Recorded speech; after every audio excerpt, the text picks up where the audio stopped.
Hello everyone and welcome back to another AFLW Fantasy Fanatics round review.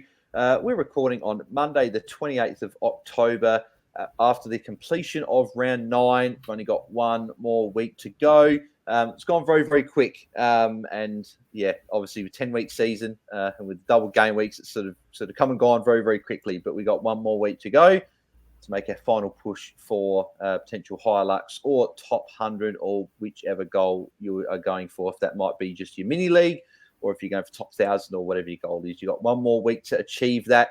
But I'm your host, Bails, and you can find me at Bails DT across the socials. And joining me, as always, is my fellow co-host and AFLW Fantasy Fanatic, is Jane Poposky. Jade, mate, how are you? How was the weekend? Yeah, pretty good, Bails. Definitely getting very close to the end now. And yeah, personally, my goal is to focus on the Content Creators Cup Grand Final, I think. He's going there. He's going there already. But we'll get into that in a second. And we'll let people know who made the grand final in the Content Creators Cup. But before we do, we'll get stuck straight into how we went in round 9. So, Jane, you want to kick us off? And how did you go in round 9? What was your score? What was your round rank? And what is your current overall rank heading into the final round of the season? I scored 13-16, so pretty low, I would say, compared to what I am ranked. I was ranked 1,400 for the round, weekly rank. And I had my first kind of fall in a few weeks. So I went from 241 down to 274. So, yeah, not the best overall week, but yeah, hopefully I'm a bit better set up for next week. Yeah, exactly. It's going to be an interesting finish with only 1 week to go. But I did have a massive week. 1441, round rank of 76. So that's the first time I can recall being top 100 in men's or women's AFL fantasy. So pretty happy with that. Overall rank up to 116. So up 51 spots. We are only 16 spots away from top 100. Wow. So very, very close to that elusive top 100. And we'll sort of get into the overall rank. So to be in the top 100, you need a total score of 14,266. And I've got a score of 14,239. So I am only 27 points behind 100th spot. So I'm very much within striking distance with one round to go. A bit of a nervous week up ahead, coming up here. I've got a feeling I'm going to blow it, but I'm really hoping that I can get it done. But someone that's going very, very nicely at the very top is Brett's team, Kiwi 5, who still holds a pretty good lead there. Well, I'm having a look there. So he has got a current lead of 126 points over Carl's team in second spot, which his team name, because I've got up on my laptop, I can actually say the full team name today, is just Supreme Team. That's the name of Carl's team there. So, and then he's even got a pretty big gap on Tom's team in third. So those top two going on very, very nicely there, and we'll be seeing where everyone can finish. And I do see Matty Mottram is sitting there in 17th spot. He's a fantastic season, so we'll see how he goes. Then we've also got friend of the show, DC. He is currently in 94th as well, so he'll be hoping to get the job done there and stay inside the top 100. And even a couple of the people in the Content Creators Cup as well, with Eloise in 81st and Jackson from Sliding Doors, he's in 96. So we'll see if they can stay inside the top 100 as well. I wasn't sure if JS is still in the top 100, but maybe he maybe went just outside with a couple of late updates going there. But in terms of the top 100 coaches that we've got in our open league, so I'm just having a look here. So Jamie's in there with 14,266. So how many have we got? I believe we have 21 when I last checked. 21 coaches in our open league in the top 100 there. No, we got 22, sorry, because DC's there as well. So we have 22 coaches inside the top 100, which is very, very nice there. And then moving over to the Content Creators Cup. So I was able to get the win over Jono, 1441 to Jono's 1325. JS got the win there, 1423 to Jaiden. Unfortunately, going down there, but he had first spot already wrapped up there with 1316 there going down. But he's made the grand final. And also, I should have mentioned that I was the top scoring coach in the Content Creators Cup, so pretty happy with that. Liam, we're going down to Jackson for Sliding Doors, 13.15 to 13.83. Will breaking through for his first win of the season with a 1300, beating fellow co-host from Free Kick Mel with a 12.44. And then Mitch going down to Eloise, 13.15 to Eloise's 14.06, which is unfortunate for me because that means that Eloise makes the Content Crowds Cup Grand Final. So congrats to her and obviously yourself, Jaiden. You guys up against one another. I was quietly hoping Mitch could get the job done over Eloise to sneak me in there. A couple of crucial losses, unfortunately, meant that I didn't quite make the Content Crowds Cup Grand Final. So ahead of the Grand Final, mate, before we get into the game and stuff, Jaiden, give us your thoughts going into the Grand Final and what your thoughts are on a pretty good year in terms of our mini league. Yeah, really fun. I kind of had decent fixturing, I think, and yeah, like JS knocked me off on the weekend. He's had shocking fixturing. Like, I think he's pretty close at one point to like the number one ranked coach, and he was like 9th on the ladder. So it's the opposite to you. I think you had the lowest points against, so you were going pretty well like me in that department. So yeah, finishing on top. I don't think it matters much. Eloise is like pretty much top scored like 4 weeks in a row, so it's going to be a challenge. Yeah. I should have put the tiebreaker to percentage because that means I would have made the grand final. I put it to points for, which I always like because it does reward the better coach. And Eloise has been the better coach over the 9 weeks. Only just, but still gets the job done there. So looking forward to seeing how that matchup shakes out this weekend. But we will move to our plus and minus threes, which you probably should have done before that, all that stuff. But I thought we'd go straight into that. But we'll now go to our plus and minus three. So Jaiden, mate, kick us off. Who gets your plus and minus three for round 9? My plus 3 can go to... I'll give it to Emma O'Driscoll, I think. She's been going pretty well the last little while. I kind of targeted her for this, I think it was the St Kilda matchup in round 5. And since then, she's put up like 370s, which is decent enough for a defender. And 73 on the weekend. I was kind of expecting a lower score because the Giants are the most restrictive defensive team, but I think she had like 12 or so intercepts, so she was pretty much everywhere. And that's the thing with these types of players, like they're probably better in the real game than in the fantasy performance. But yeah, stoked with her. And now she's got the Dogs this week, so, and I've seen a few people like wanting to trade her in now, so I'm glad I have her there, and hopefully she can go well against the Dogs this week as well. Yeah, exactly. My negative 3 can go to, I think, it's tough. It's quite a lot of contenders this week, I'd say. Probably Courtney Hodder was a bit of a letdown, only 37, and that's her lowest score of the year. I was kind of hoping she'd maybe at least go for 55 against the Swans, and they absolutely dominated. So I don't really understand how she can really only score 37. But yeah, 12 disposals and only 1 kick probably tells the story. Yeah. You know that it's been a frustrating week when you start with your negative 3 and go, there are a couple of contenders here. Because normally you like it when there's just an obvious standout or maybe 1 or 2. When you say you got a few, it's been a bit of a frustrating week. Unfortunately, my plus 3, again, a couple of contenders that could get this year. But I've got to give it to Elise Parker. She was a pod that I brought in with a good matchup. I wasn't originally bringing her in. I was actually, we mentioned it on the pre-lockout chat on Friday, but mid-flight over from Sydney to LA, and I luckily bought the Wi-Fi on the plane and see that Kate Hall was a late out. I woke up probably with half an hour to go before lockout, so I had to adjust a few things. I brought in Bonnie Toogood for Kate Hall, which meant I had a little bit of extra cash for my midfield trade that I was looking at trading Anne Hatchard out for. And I saw that Elise Parker had a really good matchup against Fremantle, but not only that, she also had a good matchup against Port Adelaide coming up this week. So I thought, yep, I'm happy to bring her in, hoping for a good score. And yeah, 118 points. I believe she was in the top 4 scorers for the week as well. So that was really, really happy with that as a unique. And that was really what helped with getting a top 100 round rank and sort of pushing myself right up towards that top 100 and hopefully getting that hat. So yeah, she's equal 3rd top scorer along with Jazz Gunn, who also gets a shout out because she was also very, very good. Negative 3, again, probably the forward line was the place that I struggled a bit there because Sinead Goldrick was the only player in the defence or midfield that went below 66. But that was a bit more because of the injury. We still, Jaden, I don't know if you've heard anything about that. I still haven't heard anything about Sinead Goldrick, if she's going to be missing. She's got a concussion. Who knows?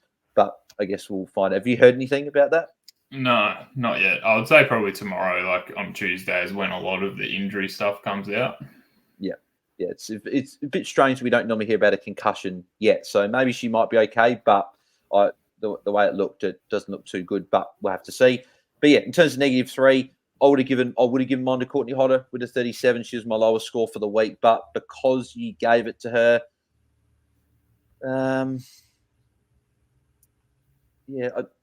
few of the forwards struggled, like Pounger, Houghton, and Gould all went 45 and 46. So I could give it realistically to one of those. Because Pounger I'm pretty happy with the 45. Houghton 45 is okay, and Caitlin Gould 46. I'll just give it to Courtney Hodder because 37 is not good enough, and because the other scores aren't really like 46 from Gould against North Melbourne. I was like, well, I didn't expect it to go massive. Gemma Houghton at 45 is okay in a forward line, and could have been a little bit more there. And Pounger with a 45 is pretty good, so I'll give it to Courtney Hodder as well. But also probably special mention to Eilish O'Dowd, who a lot of us traded out. Season high score of 93. Mimstrom only getting the 108. I could have given my -3 to Strom. I'm not going to give it to a player that scored a ton, but only getting an extra 15 points there is very frustrating when I could have gone a Caitlin Gould to Ash Maloney and got an extra 70-odd points. That would have been really nice instead. But it is what it is. Hindsight is a wonderful thing. But we will go into the games and go through our MVPs and MDPs for round 9. So kicking us off on Thursday night, we'll go to the very first game, which was Hawthorn and Melbourne. As my app takes a million years to load. Here we go. It's loaded. So, yeah, Hawthorn getting the job done by 6 points up at Kazali Stadium. Jaden, we'll let you do the MVPs for this week. Who do you give the MVP to in this game? Yeah, Lucy Wales, top scorer, with a lot of great stat line. Marcus here, 21 hit outs, isn't heaps, but she did a lot of other stuff with 9 marks, 5 tackles, 109 points. And yeah, Melbourne have really struggled in the ruck this year, but you would have thought that Lauren Pearce could maybe go okay. But yeah, Wales has really solidified herself as, one of those premium rucks in the competition, especially in fantasy. R2 pretty much. So if we had 2 ruck spots, it would be nice to kind of go there, especially with the last kind of few matchups that she's had. But yeah, very good score. Yeah, exactly. And her third quarter as well was massive, 49 points, and took 6 marks as well, which is crazy, especially for a ruckman in a quarter. And in the AFLW, we don't normally see many players taking even 4 marks, 5 marks in a quarter, let alone 6, and it was from a ruckman. So she had a fantastic quarter and a fantastic game. The MDP for this game, I think it's got to go to Eileen Gilroy. Only 25 points, 7 kicks and 1 tackle for the game. It's just not going to get it done. Just not going to cut the gravy at this time of year, unfortunately. She had a good last couple of weeks, especially the week before where she got a 96, but last week with the 25 is just not good enough. So she gets the MDP for this game. But also, special mention to Kate Hall, who was a late out and with a lot of coaches scrambling to make adjustments with their trades. Moving to Friday night with the Crows, yet again, wasteful, very, very hard to watch. Going down North Melbourne by 8 points. And Jaden, who gets the MVP for this game? I haven't really done a lot of these, so I'll give it to Marinoff. Again, 133 in this kind of matchup. She would probably top score anyway, but in this matchup where they did go down, it's crazy that she was still the top scorer of the week. No other player in the comp in all the perfect matchups. We talked up Mimstrom last week. Marinoff still the number 1 scorer for the week, so it's just ridiculous. And I'm gonna need to collate some stats about whether this is the greatest fantasy season of all time relative to the rest of the comp. Pretty much, I reckon it would be. Yeah, it's been an incredible season. Considering that we're sort of seeing 133 for Marathon going, it's good game. It's not too bad. Good game by her standards, but it's top scorer of the round. It's 133 from any other player. I was stoked with a 118 from Elise Parker, and that's what's saying about Everedy Marath, which is crazy. So, yeah, Noffy's having a fantastic season. Jazz Garner, again, also had a fantastic game there. The MDP from this game, again, not a huge amount of really low scorers, but I think I'll end up giving the MDP probably Ruby Tripodi will probably get it. It was a tough matchup, so it's probably a harsh one to give, but most other players did their job. 46 isn't too bad, so it's not like a really bad one, but she had a lot of stats taken away, so Champion Data also didn't do her too many favours, taking away some tackles, adding them back. She got a few points as the game went on, but yeah, just a bit of a quieter game from Ruby Tripodi. So it's not too bad of an MDP, but you got to pick someone, so I'll give it to her. But also Caitlin Gould with a 46 as well wasn't as good, and after a pretty good start from her. Moving over to the Saturday games with GWS going down to Fremantle by 30 points. And who gets the MVP from this game, Jaden? Yeah, it was a great fantasy game with these players that we all kind of wanted to go pretty well. So Elise Parker, is my MVP. Brought her in over in Bolter because, as we talked about on the show, the matchups are really good, and she's really cheap compared to the other midfielders around there. So, I got her in Bolter, and that's propelled me into the top 5. So, very happy with her. Strong 108 is, fairly good. O'Dowd, the 93. And this is kind of what I talked about on the live stream, and just the fact that, Strong has played in these high stoppage games all year. So, it will be she's just going to score what she always scores probably. And then for someone like O'Dowd, she really benefited from the additional stoppages. And this is why I was hesitant to trade. I fell for the fear of missing out. So I'm a little disappointed there. But, I've got Strong. So, look, I can't really complain, but it's just frustrating because I spent so long umming and ahhing about whether or not I should do it or not. Because all the signs were kind of there in my head that I shouldn't do it, but I just gave in and fell for it.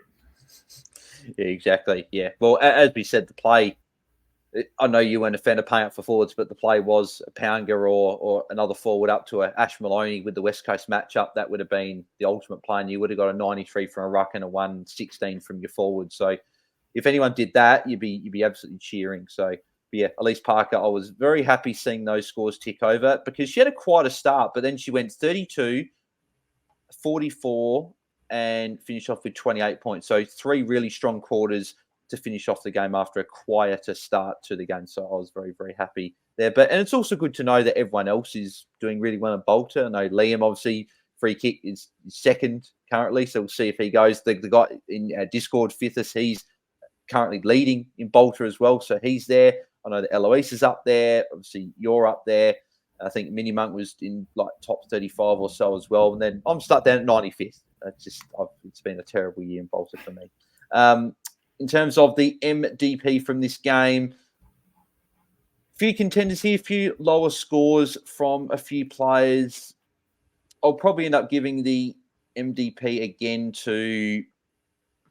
I'll probably give it to GWS in general because, again, players just playing completely out of position. So, like Zali Goldsworthy, only 55, and 9 tackles really helped her to get there. Otherwise, it would have been an absolute putrid score. Then you've got a George Garnett, who was injured a bit, so I'm not giving it to her. But then Tani Evans is playing up forward. We know how good of a defender she is. She shouldn't be playing up forward. She should be in defence, and only scoring a 28. But if Giants get a new coach, then all of a sudden next year put Tani Evans on the preseason watch list if she starts playing in defence because we know what she can do, and she'll be very, very cheap. Moving over to the next game on the Saturday, which was Gold Coast and Port Adelaide, with Port Adelaide get the job done by 34 points. And who gets your MVP? Well, I think it's pretty obvious who will get the MVP from you from this game, Jaden. Yeah, Rowbottom very far in front of the other scorers with a 115 compared to Dowrick top scoring for Port with 79. So big gap there. That would have to be, besides Marinoff and the Crows, that would probably be the biggest margin almost from top point scorer to second point scorer we've seen for the season outside of Marinoff, because it's just a bit different Marinoff. So it was crazy how low scoring this game was, but Robom just went absolutely ham. Yeah, and it's kind of surprising because the Suns have just very low stoppage, and she had the 12 tackles, so kind of benefited from that kind of port game style a bit. How do you think she looked? How do you think she looked in terms of, she looked a bit slow, a bit sort of looked tired and fatigued last few weeks? How do you think she looked in this game? I kind of thought she would get some attention, and kind of struggle, but yeah, I'm really happy because I actually forgot that I VC'd Marinoff over in Bolter, and with the full lockout, I didn't actually realise that this game would be locked kind of before.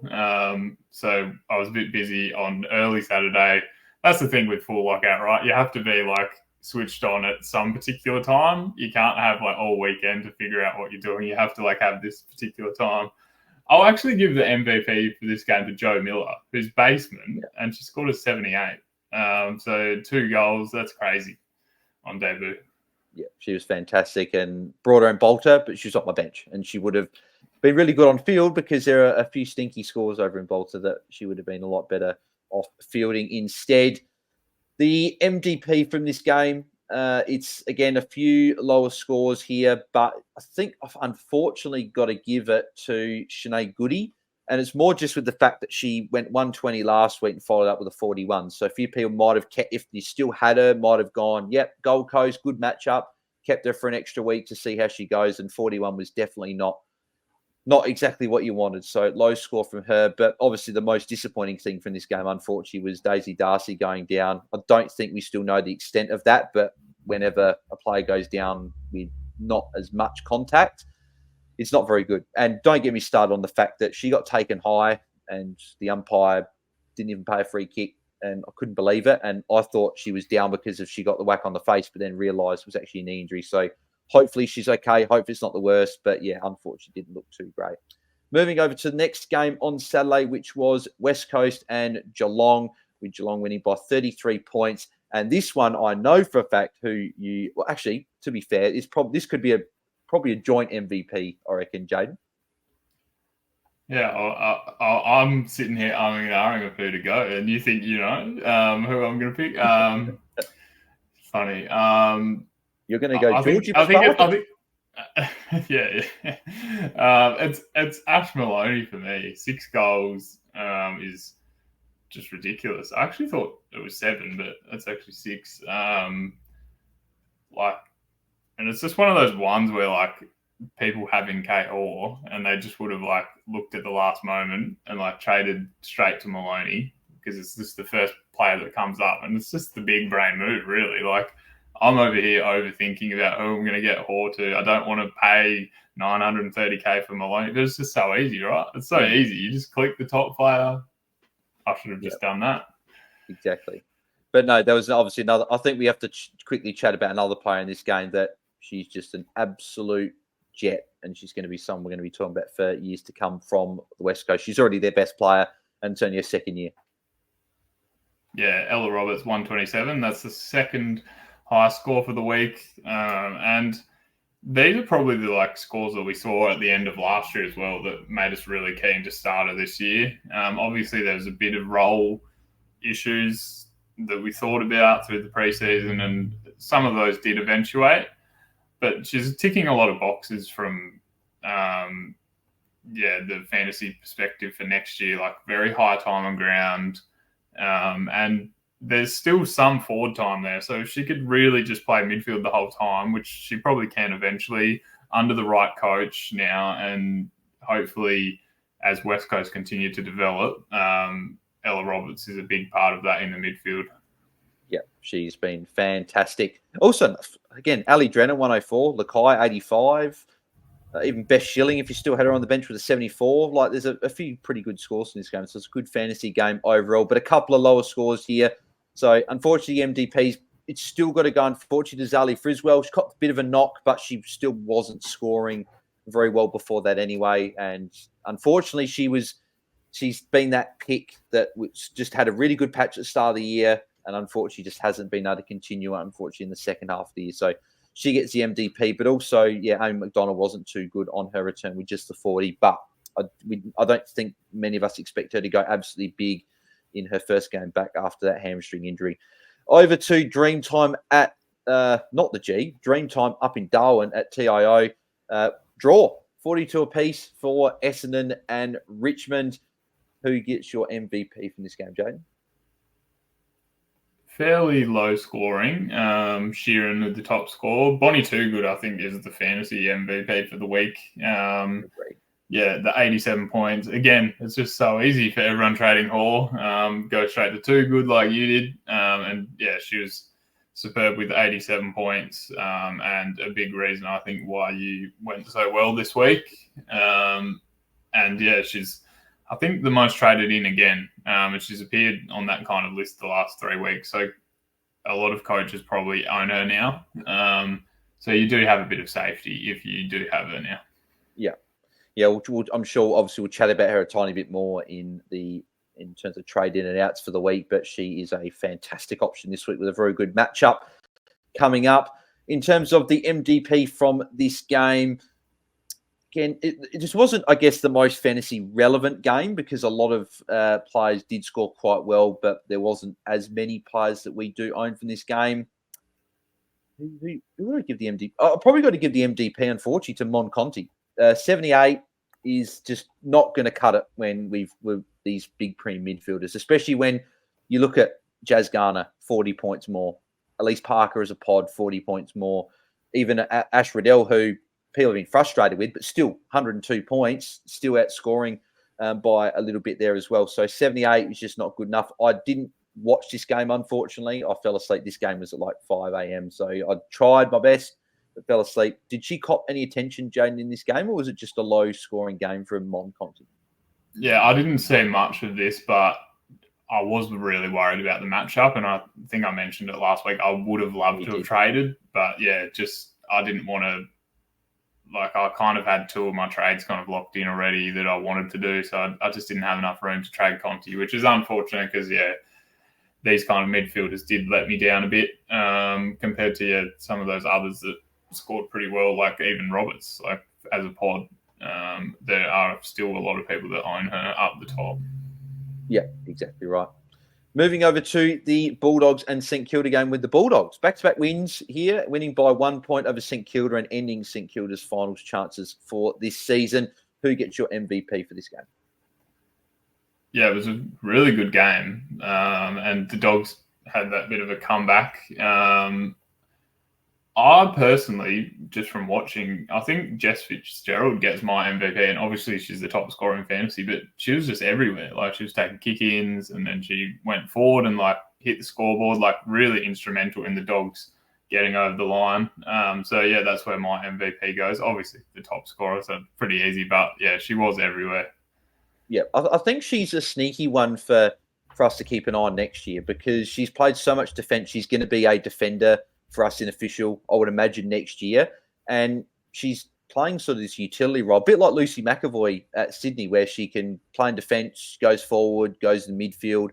She seems like she'll be a pretty consistent scorer, and I think she's really sort of found her groove in this Dogs team as they've sort of got a bit more continuity with the players. I know, and they're missing like Ellie Blackburn and even Laluifi back there. So they're missing a few players, but she's still been able to put up pretty good scores. So, yeah, definitely one to watch next year. And Serene Watson as well also had a very good game there with the 91. She's been a fantastic pick. I still wish in round 3 when I was looking at bringing her in, even after a couple of lower scores, I did go Lutkins to her. I can't even remember who I went in. Actually, I think I might have gone Jess Oski instead, which would have been really good if I'd gone Serene Watson. MDP from this game, yeah, not hugely fantasy relevant game here. So not huge amount of players I could really give it to. I'll probably give it to Tiana Smith, though. 64 points. A few people brought her in a couple of weeks ago. I did in Bolter. Looking at these last couple of matchups and the Dogs, you would have thought would have been a game where she could have gone big. But besides that Crows game, she really hasn't been able to hit those heights again. So unfortunately, hasn't been a good pick if you did go her there with a poor performance there. Moving over to the next game on the Sunday, which was Collingwood and Carlton. With Carlton get the job done by 4 points. And again, another player that scored a fair bit more than the next top scorer. But who gets your MVP from this game, Jaiden? Yeah, it is Keely Shearer, and she was just like, again, one of those players that was everywhere, taking intercept marks when the game was on the line, things like that. So yeah, not surprising that she top scored in this game, and yeah, Carlton got the win over Collingwood. We probably thought that Carlton could have some good scores, but she really stepped up, like where Abby Mackay only 69 points, Gearin only 63. So she really had to do a lot of that midfield work. And also shout out to Dana Finn. Like that last quarter was incredible. Kicked a goal to win the game, and got Slasher holding the ball on the wing to also save the game a bit. She was just like everywhere. I'm not sure if you have a final quarter score, but I reckon that was most of her 75. Yeah, so in her last quarter, surprisingly, she only had the 28 points in the last quarter. So she had 19 in the third, 24 in the second, and in the first, she had, was it a quiet one? Yeah, only had the 4 points. So it was actually a final 3 quarters where she really got going. She's been very up and down, but I guess that's the life of a winger. We don't really see too many wingers in the men's or the women's consistently score well, barring like an Errol Goulden and that's pretty much the only one that comes top of my head. But then again, he does play a fair bit in the CBAs as well throughout the game. MDP from this game. Well, I've got to shout out shout it for the MDP. Collingwood's bloody bench rotations. Like, why is Ruby Slisher going to the bench twice a quarter at the moment? Like, she's finally getting into that groove in the midfield, playing really well last month, and she's going to the bench twice in a quarter. Like, I don't really get it unless there's a reason that we don't know and we're not privy to, that maybe she's struggling with fitness towards the end of the year after missing all of last year and a bit of the year before. So that might be why. But yeah, the Collingwood rotation. And as well, Sabrina Frederick starting on the bench and essentially being the R2 just doesn't make any sense there. But the actual MDP I'll give to in this game, Gab Pound, only 30 points, and then 25 last week, 55 points in the last 2 games is just not good enough, especially when I traded her in Bolter 3 weeks ago. Yeah, just has been a failed pick. And if you did jump on her in official, she's dropped a lot in cash. I think she's below 600K now as well, which is not great. So not very good from her. Moving over to the final game with Brisbane and Sydney, and Brisbane getting the job done by 68 points. So a big win there, but unfortunately not enough. Unfortunately not enough to get top 2 with Kangaroos and Hawthorn still getting that there. But who gets your MVP from this game, Jaiden? Another low-scoring game here. Yeah, it's a tough one because the Lions had a lot of scorers that kind of all contributed and pretty much just flogged Sydney in terms of fantasy and on the scoreboard. An 89 from Taylor Smith is pretty impressive with 3 goals. Unfortunately, it looks like Ash Maloney is going to pinch the Coleman or whatever they call it, leading goal kicker. Maybe it doesn't have a name yet. But yeah, a really good year from her, and yeah, one of those breakouts. Yeah, exactly. Yeah, she's been fantastic. But both Taylor Smith and Ash Maloney have been fantastic. But yeah, Taylor Smith was very, very good in this game here. I do have to shout out one player though, and this is again selfish of me to be doing this, but Ella Heads. She's again great pickup. She's gone over 62 points in her last 6 games. So she had those back-to-back poor scores of 20 and 33 in rounds 3 and 4. But from round 5 onwards, she's been fantastic and really consistent. And I was worried with North and Brisbane in round 7 and 9, but 76 and 67 in those 2 games has been really, really good. So very happy to have her. West Coast this week. I'm hoping for a good score to finish off the season. The MDP for me, again, I know she got injured, and I know that she only played 21% game time, but I don't care. Giselle Davis gets the MDP, and it's not from this game. It's more just the fact of she's just been a failed pick completely. It's more her getting the MDP for the last sort of 3-4 weeks, because myself and other coaches jumped on her thinking, yep, a couple of good matchups. She's going to be taking half the ruck at least, if not maybe more. And she's just 3 bad scores now, really, when coaches need her to put up some good scores to continue that cash gen. That Geelong game was the worst one out of all of them as well. But yeah, just not good enough when we really need her to step up and make some cash for us. But Courtney Hodder as well.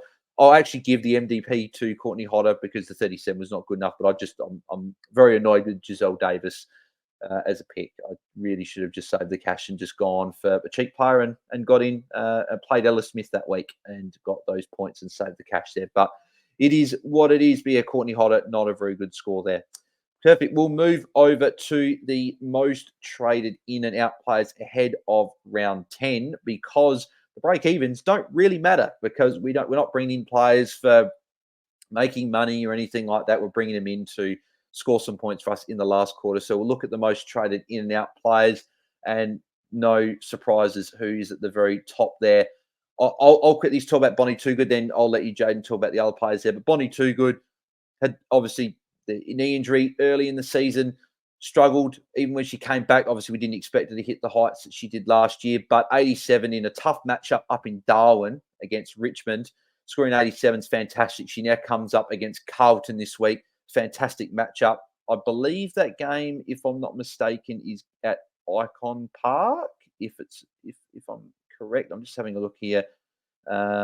Yes, Icon Park. So hopefully good weather and good ground to score at. So I think Bonnie Toogood will have a great game. And if you're looking in the forward, I think she's probably the best option you can get this week, just in terms of price, matchup.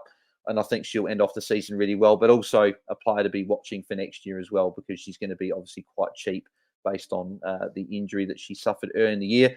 But Jaiden, a few of these other players here, who do you like? And talk us through a few of the players for the most traded in.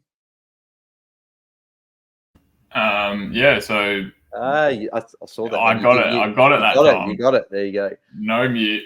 It looks like Toogood is very far in front with the trades at the moment, and it looks like basically 10% of Kate Hoare owners missed the early lockout on Thursday. Was it, or Friday? Thursday. Yeah, Thursday. Yeah. So I wouldn't be trading her out though. Against Collingwood this week. Again, she's out, obviously trade, but I think she. I don't know what did they do. Did you see what it was? Because I missed it being on the flight. Why was she out? I have no idea. I was also scrambling to kind of get her out, so I didn't really care. All I saw was that she was out, and I didn't worry about the rest. But yeah, it seems like plenty of people are trading out those forwards to get in Toogood. Obviously, Hoare's fairly expensive, and you could be trading her to get money. But I think, against Collingwood, you might want to keep. It's pretty much the best kind of matchup you could probably ask for a mid forward, and you'd think Melbourne would get the job done. So if she's playing, more than happy to keep her, or even trade into her potentially. Yeah, exactly. If you have enough money. I'm just having a look here. So it says a quad. If she's fit, she has to play because they're still in the mix for finals. They're only 2 points behind Essendon, who's in 8th, and they're a game behind Port, but obviously a lot of percentage. So they're relying on Carlton to get the win, and then obviously Melbourne getting the win. And it does say here Goldrick head knock, which normally, if it's a concussion, it normally comes up on the injury report post-game saying concussion. But it just says head knock. So we'll see exactly what happens there. But yeah, in terms of that, if Kate Hoare is fit and ready to go, she will play in the game. So yeah, I'd fully expect if she's fit, she'll be playing. Yeah. So in terms of the other ones on here, Friswell, again, it's that kind of role. I wouldn't be trading to Randall though, just based on the last few weeks of her scoring, and also a bit of iffiness about the role. The last kind of 4 weeks hasn't really played more than half midfield time, but before that, she was going 80% every single week or more. So the role has shifted a little bit there, and the scoring is a bit lower. Maybe it's the best you can afford, and to be honest, against Geelong, might be okay for a midfielder if she does play in the midfield, but I'm not really sure about her at the moment. And then in the midfield, just kind of chasing those scores of Roberts and Garner a bit. I would not Who be did getting Roberts Roberts. play? I wouldn't be getting Roberts this week. A few people have jumped on her because of the high score, but she has Sydney, which she'll cop the Tanya Kennedy tag on the tougher tags in the AFLW. And even though I think Ella Roberts is a good player and can beat the tag and maybe go forward, I wouldn't be trading into a player with a tag coming up because we don't have many tags in the AFLW. And I'm interested to get your thoughts on Jazz Garner because I don't know if I would bring her in this week, even with the Gold Coast matchup. And this is why I'm keen to get your thoughts because if North Melbourne are up by a fair bit, it doesn't matter for their top of ladder. As long as they win, they get top spot. The percentage doesn't matter because they've got a percentage of a crazy 299.5, which is 107% more than Hawthorn in second. So if they're winning by over 5 goals, I still think Garner in the last quarter could be rested forward and then rested for the final 5 minutes like she has done in multiple times, which means, again, besides the first 2 rounds, she is going to go on a yo-yo again. So unless she can ton up this week, she's going to continue it again. Tons up last week, then under a ton. So I don't know about you, Jane. I'm interested to get your thoughts. I don't know if I would necessarily trade into Jazz Garner this week, but maybe you've got a differing opinion. Yeah, that makes sense. And yeah, the yo-yo is pretty funny. I remember 2 years ago now, Sheeran would do that every single game. And I think she holds the longest streak or something like that. I remember doing some up and down streak stats. But yeah, maybe Garner is the next one in that boat because she's done it all year. High score, low score, high score, low score. In terms of the other kind of mids around that region, like she's the most expensive. So you can really have a pick between anyone else. You could go for Ash McCarthy against the Dogs, which should be pretty solid. Or even for a really unique one, go into Laura Gardner, who managed an 82 against the Lions, which respectfully isn't that bad in her first game back. So you could go there. She's got the Eagles this week. So I think there are other options. But yeah, if you have the money, like Garner's fairly safe. But yeah, you just do want to be careful about what you just mentioned. Like she won't get tagged, but it's more just the management thing. Yeah, I don't think I would be trading her out if I had her. I just think she's still got too high ceiling. It's too dangerous. But I think if you don't have her, she's probably the player you can take on. So I'm not sure she's going to go 120, 130 plus this week if she rests forward. Again, if Gold Coast can somehow keep the game close, maybe North Melbourne don't really sort of put their foot down to the floor because they've got top, like as long as they win, they get top spot locked up. So we'll have to see how that goes. But yeah, I don't know if I'd trade out. But I think Lucy Single isn't in this game either. So I don't think there'll be a tag necessarily going there. But Elise Parker, another midfielder, good matchup against Port Adelaide this week. Marie Maloney will probably go head-to-head with her, but I still expect that she could go well. But yeah, Laura Gardner's I like the pick this week. Could be a bit of a pod pick there, especially with people looking at last week's score and going, I don't want to bring her in. Only 1 week to go, but she could go quite well there as well. Moving over to a few of the other most traded out players, Michaela Pounga. What are your thoughts on her? 45. She's been pretty consistent. The role looked a little bit similar to the game against the Crows. Probably not quite as good, but a couple of CBAs, played a bit more up the ground. Her game time was back up. It was actually her highest game time since round 3 as well with 76%. But she's been like 31, 61, 38, 45. It's not like there are a huge amount of forwards going a lot bigger than that. Is she someone that you'd be happy to keep for the final round against Port Adelaide? Or do you think it's still, if you can get her up to someone, it's still a good move? Yeah, so she's 531. It's not really that far off too good, which is probably what a lot of people are doing. Like you need, it is kind of actually now, but yeah, 170k. I'm probably okay with it against Port, who are a high stoppage team, and Pounga was pretty much the 4th midfielder in line, judging off the centre bounces alone. But I'm probably okay to keep. But yeah, because I do have these other issues like Hodder, and if you have Friswell, I'd probably be more keen to trade them to too good at this stage. Just with Pounga, like GRS don't have a lot of options. So yeah, I'm probably going to hold at this stage just because I'm low on money, and I think like for a Bryce she can do all right. But yeah, it's kind of dependent on the money you have, I think. Yeah, exactly right. Because a lot of people, obviously us included, don't have a great deal of cash on the bench. So we're looking at getting creative with a couple of trades there. I think, again, Goldrick, if she misses, she's a trade. But if she plays, could she be a hold against Collingwood in a good matchup? Or do you think you'd still look to trade her if you can get her up to a sheer, and if you don't have her, Maddie Newman's cheap, Gabby Newton's got a good matchup, Maddie Gay's got a good matchup. Like, would you go to one of those defenders if you could, even if she does play, or what are your thoughts? Yeah, the role has been a bit iffy since kind of moving back to the half-back line. So you could go for it because, yeah, I'm keen to kind of look at what her ownership is at the top end. It's still 61 in the top 100. So you could still make that move. Obviously, if she's out, then everyone will trade. But So you're probably hoping that she plays. And if you jump off her, then it's that could get a bit of a pod there. Yeah, true. So yeah, I'm comfortable to get rid of her like I was a few weeks ago, which is when I did it. But yeah, just basically that role isn't as amazing. Do Collingwood get it to halfback enough? Probably not compared to some other teams. So yeah, if she was playing that mid kind of forward role like she was at the start of the year, then sure, I'd love it against Collingwood. But yeah, you could still go for that kind of unique play because yeah, surprisingly highly owned.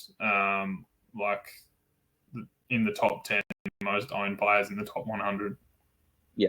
I think just because of how good she was early season, the people are up there because of how good she was as a mid-price pick, and she's been fantastic for us. But Anne Hatchard's another one as well. There I see on the list. A few people are jumping off. Geelong's not too. It's a decent enough matchup there, but would you be still happy moving her over to Ash McCarthy, Elise Parker, some with a good matchup this week because of the risk of, again, the Crows are up by a fair bit. We've seen Anne Hatchard and Chelsea Randall are probably the two names that are very likely to get rested. And the Crows, again, they play the first game, so there's probably a little bit less likely that they're going to be rested. But I think if they're up by 5-6 goals against Geelong, again, whether they do that or not is different because Geelong have been pretty good last few weeks. So I don't think it'll be like that. But could you move Anne Hatchard across, or do you think Geelong's a good enough matchup you'd be holding this week? Yeah, Geelong are good on paper, according to what I've got on my site. But yeah, the last week was the week to do it, which is why I suggested it to you. But yeah, you could keep just for the matchup. The issue is just playing that first game does kind of restrict you a little bit. So I'm in that boat of still owning her, and I also have Anderson and Conti around that same price. So I kind of need to figure out what I'm going to do with either of them. I'd probably get to Ash McCarthy or someone like that. But yeah, I'm not really sure. And yeah, only 68 people have. She's only decreased in ownership by 68 teams. So maybe it's one of those ones where people are doing a rage trade, and then maybe by the end of the week that will decrease. Yeah. And yeah, I can obviously see Courtney Hodder's another one there as well. I think people are just trading her out just with the low score, but I think with the forwards, I'd probably just keep her. I think there are probably other trades you could do. Unless you're in a really luxury position and you don't have a too good, and Courtney Hodder's the obvious one that you want to trade out, then you could look at doing that. That's someone that you could look at trading out. But the one last player I want to talk about that's not on this list in either most trade in or out, a lot of people jumped on her last week. Mimstrom up against Bulldogs this week. Alice Edmonds is not an easy matchup for Ruckman, but again, Freo, high stoppage team. I think Mimstrom's going to score well anyway. But this is for coaches that don't have money on their bench. Mimstrom down to a Lucy Wales or Matilda Schultz or a Jess Allen, who have all got good matchups this week. Banks you over 400k for most of the Ruckman. I think it's a little bit less for like a Lucy Wales. I think it's like 300k, but it's like 350 for Schultz, and then it's I think over 400k for a Jess Allen.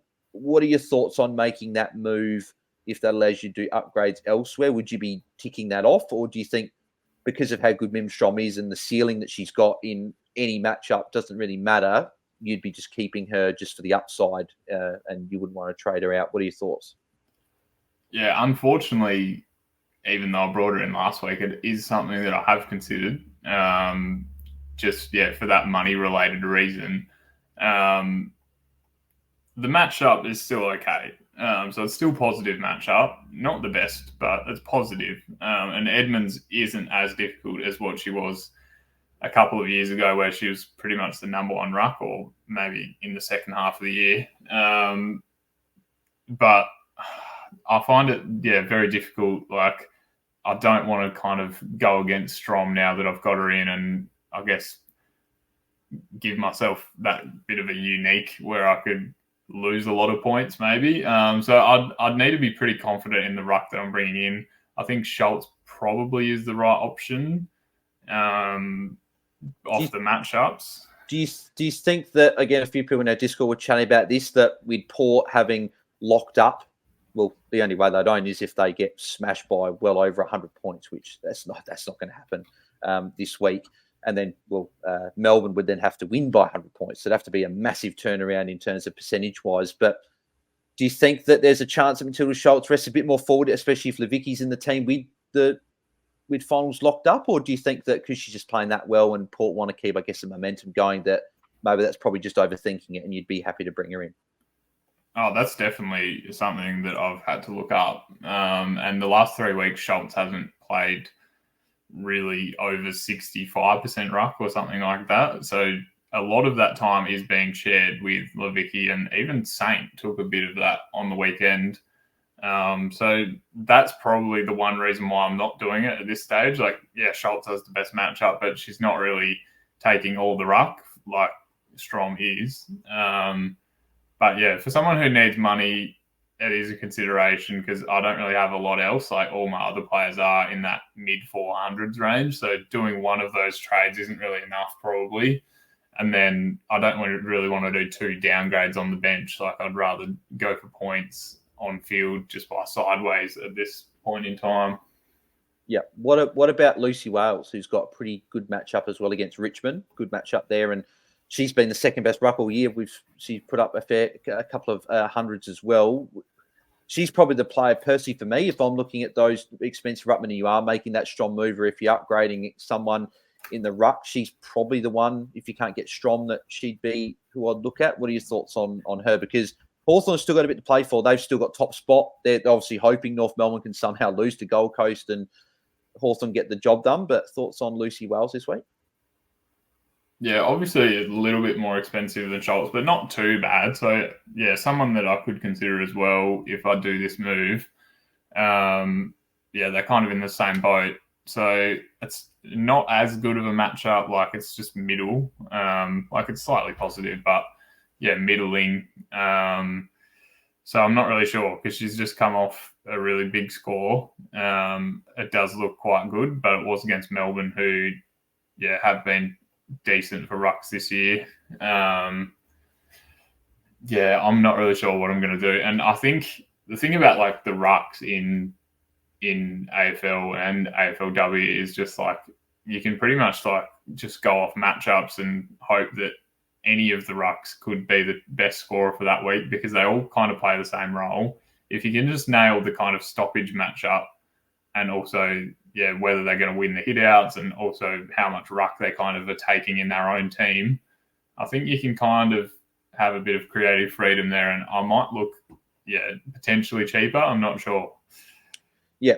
I think that, funny enough, this is actually quite a tricky week for rucks. So I think there are a lot of rucks that have got good matchups or at good price points. Like, we talked about Wales, Strom. Then obviously looking down here, like Talia Hickey, 950k. She's got the Saints, who have been chopping and changing their ruck every single week, but she's been really good in the last 4. Lowest score of 73, but that was only because she had low game time, and that was the last week against Sydney. But 88, 85, 77, and 73. She's been really good. Could be a good unique there. One of, like, a Jess Good potentially against Essendon. Unfortunately, we saw Steph Wells with tore ACL, so she's out for the rest of the season. So Essendon are going to be quite vulnerable in the ruck there this week. Then you look at, like, an Alice Edmonds would be probably one I wouldn't look at, but she's been solid. So if you wanted someone just for a 60, you could look at her. Then you look at someone like Frederick, you probably couldn't look at just with what they're doing in terms of rucks. But like Alexia Hamilton could be a shout, with the fact that Giselle Davis was injured. I don't know how bad the injury was, but if she was to be ruled out and Alexia Hamilton was a solo ruck under 700k, could be someone. Bree Moody against essentially a ruckless Essendon. She could be someone that does split the ruck time with Jess Gooden, but we know the ceiling could be there on a day, and 677k could be a good cheap option. And then if you want to go really, really cheap, someone that could go well is Sarah Lakai, who seemed to be the number one ruck that we've seen in past years, but she hasn't really been that this year. But she was good last week, 85 with 33 hitouts, 598k. If you really need cash, even if from an Eilish O'Dowd down and you're really in a tough spot, she could be someone that for a dart throw in a good matchup, I would be opposed if you wanted to jump on her as well. So, Jane, any thoughts on any of those options I just mentioned at all that you'd be sort of keen on or not keen on? Yeah, I think Lakai's a bit cheap, but yeah, number one ruck is someone that I've looked at. I think Good could be the one that I consider just because the Moody sisters have been kind of not in the ruck at all. And yeah, Good's really been that one over the last 5 weeks where the main ruck and pretty much been scoring 70s. And yeah, in a matchup against, I don't know who's Essendon's kind of backup ruck or what they'll do there, but yeah, that's definitely an option. Yeah, I honestly don't even know what they would be doing with their ruck. I'm just having a look at who took the ruck, who was the second for hitouts for Essendon. So Steph Wells had 19. Then you had Sophie Alexander, Elise Gamble, and Jackie Vaught all had one each. So clearly there was no other ruck besides Steph Wales. So I don't even know who their other ruck is on the list. I'm just having a quick look here. Is there any other rucks listed in fan? So Steph Wales is the only ruck that's listed. So it's going to be probably a mixture of a few players that are maybe a little bit taller. So it's going to be really interesting to see what Essendon do with a ruck this week. But yeah, Carlton could be a place that you do look at there as well. Quickly just whip through a couple of defenders. So Isla Sheeran, still a great option. Hawthorn's a bit of a trickier matchup, but again, we know how good Sheeran's been. Maddie Gay, great matchup against Carlton this week. Another great option. Gabby Newton's got a great matchup against the Bulldogs. Serene Watson's got Brisbane, tougher matchup, but the ball will probably be there a fair bit, so she could be someone there. I think I'd still like Ruby Slisher, even though her game time's been low. She's gone over 58 in every one of her last 5 games, and that was besides 58, her lowest score was the 66 that she got. So she's been really consistent there. Maddie Newman, I like this week. Lower score last week against North Melbourne, tough matchup, but Maddie Newman was really, really good before that. I like her as an option. Then you've got Emma O'Driscoll, as you mentioned, against the Dogs, could be a really good option as well at 795k. And I think if you need someone a bit cheaper, maybe Nicole Bresnahan, 629k for a bit of a punch. She was pretty good last week against the Crows with a 68 and then a 64 the week before. But flag, she did score 18 points 3 weeks ago from a full game. So that is one thing to watch out for there. Any one of those players, Jan, that you like more than the other? Yeah, Newton, O'Driscoll, and Gay, even Georgia Stathis are, on paper, the best matchups that I would look at, and probably avoid Sheeran for the price and the negative matchup. And North and Adelaide do have kind of difficult ones, so I'm not sure about Bresnahan, and obviously those low kind of scores in the last few as well do scare me off a little bit. Yeah, it would scare me off as well. I probably was just mentioning her just in case, again, people need a bit of cash, with a bit of cash strap. Maybe she's the one that maybe you take a punt with, because she's a bit cheap and she had a couple of okay scores. We've really touched on all of the mids. There's not really a mid that we didn't touch on there. I'm just quickly scanning through. Yeah, we pretty much chatted about everyone. Maddie Prasparkas against Carlton. Could like revenge game, obviously, former Carlton player. Could you target her as a bit of a pod in the final round? Her ceiling hasn't been there, unfortunately, though, but as someone that's owned Prasparkas a couple of times this year, do you think that she could be someone we look at, or do you think there are better options? Yeah, I timed the trade out pretty poorly with the 100 last week, and even this week she was on I think she was the top scorer for a lot of the game, and then the game kind of went a bit crazy towards the end and no one really scored that well, but an 85 again. I think, a good option against Carlton, best matchup on paper. A good option for that price. Ella Roberts is only a little bit more, so you could go for that kind of more impact if you wanted to. But the tag would be coming. So I like Prasparkas as the alternative. Yeah. And then we touched the rucks and then just quickly forwards. If Kate Hall's back, I think if you've got the money to get her back in, she could be a good pick. Ash Maloney, I don't know. I wouldn't be paying up for her this week. The Crows matchup is really hard and she's been good, but she's nearly $1.1 million. I just wouldn't be doing it. I'd be getting either Kate Hall if you trade her out and haven't got her, or maybe saving a bit of money. Cynthia Hamilton's got a good matchup against West Coast. Could be a bit of a unique pick to finish off the season. Ash Saint's got a good matchup against GWS. She's been decent enough. Well, yeah, she's actually gone over 51 in every game since round 4, where she got only the 24 points, but she's been really good. Since then, Jack DePie I wouldn't be trusting with the North matchup, but again, she's been really good since her double. Alice O'Loughlin could be a shout. She's had a couple of lower scores. She's gone 4 times in the last 5 in the 50s, but Gold Coast a good matchup. I don't think she's one that they would necessarily rest, so she could be someone you look at.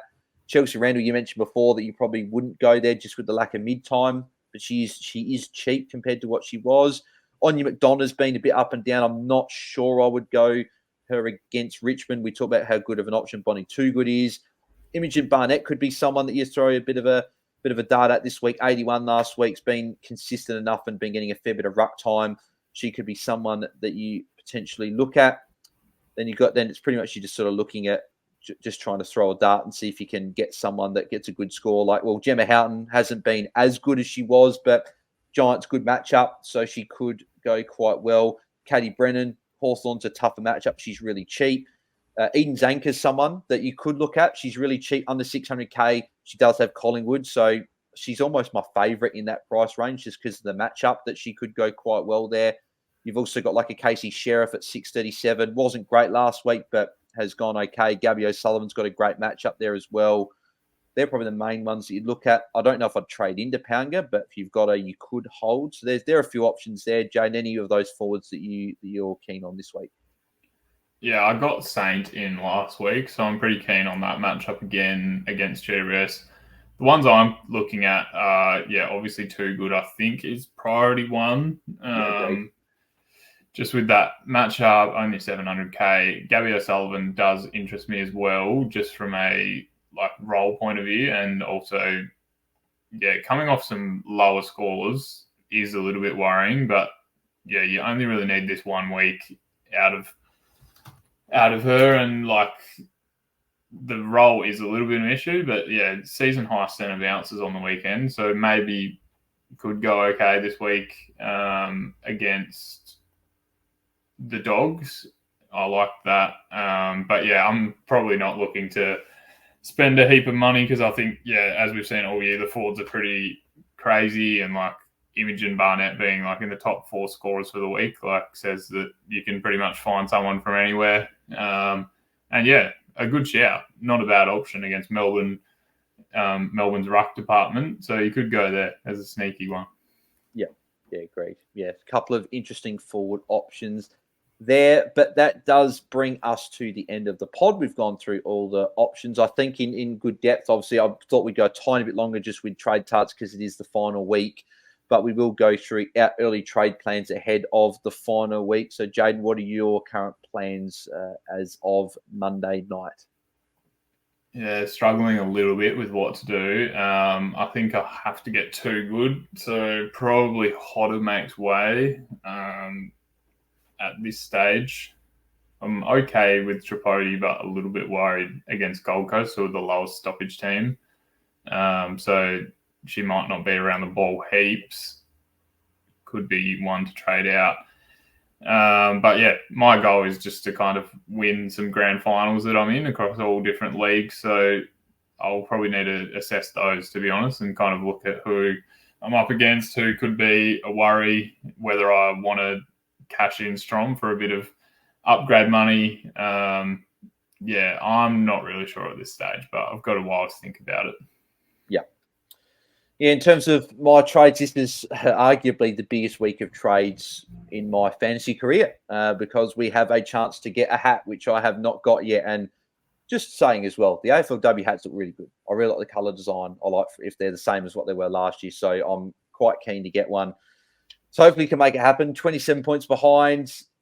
again, there's a lot of it. This is why I wish I just had some easy trades and go, yep, I'm doing that. Let's send it. Let's see how we go and see if we can get it. But a few iterations. So like Goldrick's probably one I'll be trading out. A few options there. I like Matty Newman again for a little bit more expensive, 122K. There's also trades where I can go up to a Matty Gay or a Gabby Newton this week. So I like one of those three defenders at bringing in. My midfield, I think, is fairly set. Marinoff, Garner, Parker, Riddell, and Rowbottom. So I'm probably not looking at bringing in a midfielder.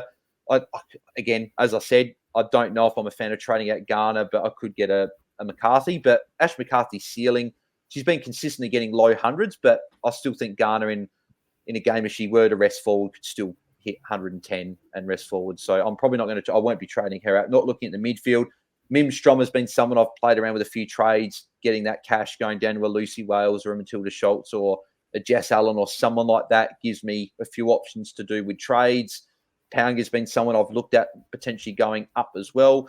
And I haven't really looked at the Courtney Hodder one too much to trade out, but she could be someone I do look at trading out, might get me a better forward there. So could even do like a Strom down and go Courtney Hodder back up to Kate Hoare. That might be where I look at going. That might be the pod play I need. But then I'm nervous trading out Mim Strom, plays the final game against the Dogs.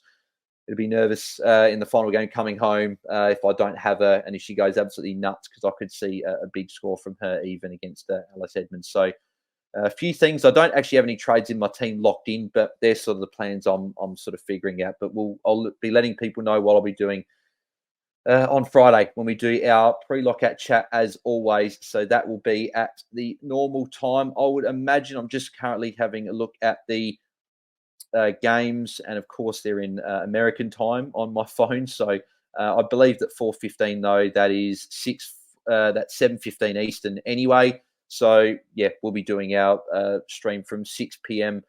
to 7 p.m. I would imagine on Friday, but we'll let people know when we're going live. But probably be the usual time for the final one for the pre-lockout chat for the season. But Jaiden, once again, mate, thank you very much for jumping on. Where can the people find you and the website? Yes, that's statspotjaiden.com.au. Done the final update over there. So yeah, if you need any of the ownership stats for the top 100 or the matchups this week, you can head over there for those. Yep, beautiful. Make sure you go and check it out. Final week you can check out, and make sure you go and check it out and give Jaiden a follow if you haven't already, and show him some love for all the hard work that he's done for the fantasy community in both the men's and the women's in 2024. And you can find me at Bails DT across socials. You can find Mitch at Ball Boys Fantasy, who hopefully we get on Friday. If not, we'll definitely try and get him on for the season recap on Monday or Tuesday, whenever we can get all of us together and recap the season next week. And you can find us at AFL Fantasy Fans on Twitter as well. If you are watching on the YouTube video, then please smash a like on the video. That would be very, very much appreciated. Make sure you do subscribe to our YouTube channel, because we will have a little bit of a hiatus after this, but then we'll be back for the men's content, I'm sure, in no time pretty much when that comes around. So make sure you guys subscribe so you are all prepared for that. And if you listen back to the podcast, then, if you can leave us a 5-star rating and review, that'd be very much appreciated. It only takes a couple of seconds of your time, but it does really help us out. And if you'd like to send your questions for the final round of the season, then make sure you go over to AskMeOnQ, spelled QU.com/AFL Fantasy Fanatics, where I can answer all your AFLW fantasy questions ahead of the final round of the season. If you want to ask questions you don't want league mates to find out about on the pod, and you want it sort of discreetly into your inbox, and hit me up there as well. And if you want advice for top 100, anything like that, trades, hit me up there as well. The link is at the very top of the description. Thanks everyone for tuning in as always, and we'll catch you guys on Friday for the pre-lockout chat. So have a good couple of days, guys, and we'll catch you then. See ya.